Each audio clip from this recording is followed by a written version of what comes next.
ஒரு தேர்தலை ஆண்களை விட அதிகமாக அந்த தேர்தலின் வெற்றி தோல்வியை முடிவு செய்யக்கூடிய இடத்திலே தமிழ்நாட்டிலே பெண்கள் அதிகமாக இருக்கிறார்கள்.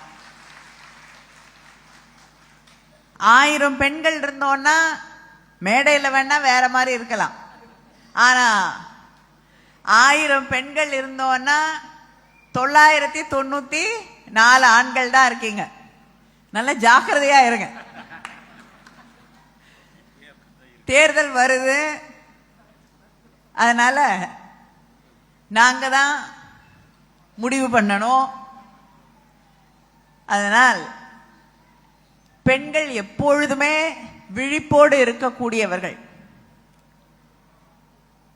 சில பகட்டான வார்த்தைகள், போலியான வாக்குறுதிகள், தவறான கூட்டணிகள், இதெல்லாம் என்னன்னு அவங்க மிக தெளிவாக உணர்ந்து வைத்திருக்க கூடியவர்கள் பெண்கள், தமிழ்நாட்டு பெண்கள்.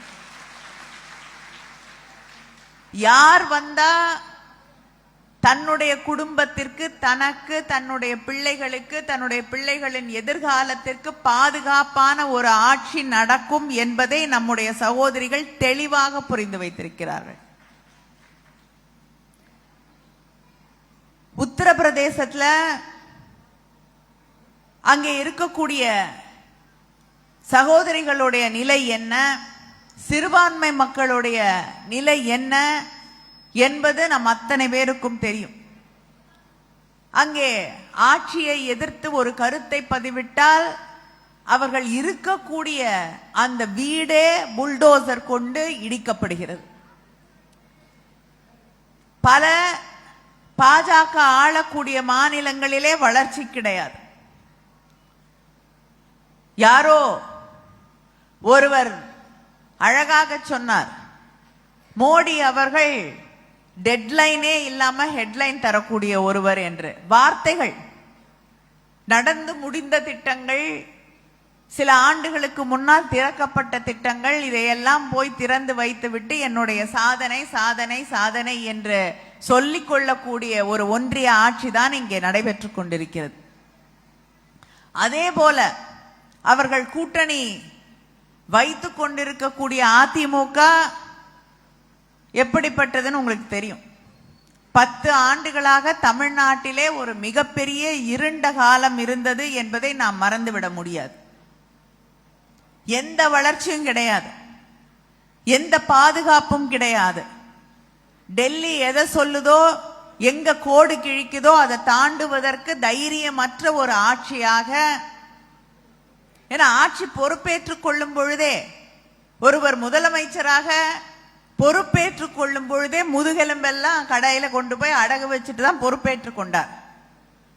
அந்த காட்சியை நாம் மறக்க முடியாது. எப்படி போய் தவழ்ந்து போய் நன்றி கடன் செலுத்தினார்கள் என்று நாம் பார்த்தோம். அப்படிப்பட்ட ஒரு ஆட்சி குனிந்த தலை நிமிராமல், போட்ட கூழை கும்பிடு நிமிராமல் ஒரு ஆட்சி நடந்ததை நாம் பார்த்தோம்.